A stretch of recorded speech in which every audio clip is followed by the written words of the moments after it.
అందరికీ నమస్కారం.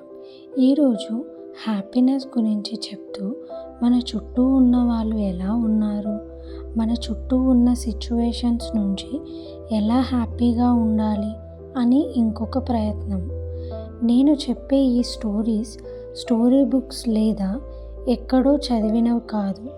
నేను నా లైఫ్లో వినడం అండ్ కొన్ని చూడటం జరిగింది. అవి విన్న తర్వాత కానీ చూడటం తర్వాత కానీ నాకెందుకో ఆ కొన్ని ఇన్స్పిరేషన్ లాగా తీసుకొని మీతో షేర్ చేసుకోవాలనిపించింది. లేదా ఇన్స్పిరేషన్గా కాకుండా కూడా మన చుట్టూ ఉండే సొసైటీలో అందరికీ ప్రాబ్లమ్స్ ఉన్నాయి అంటే మీరు నమ్ముతారా? అవి ఎలా ఫేస్ చేయొచ్చు అని స్టోరీ స్టార్ట్ చేస్తున్నాను.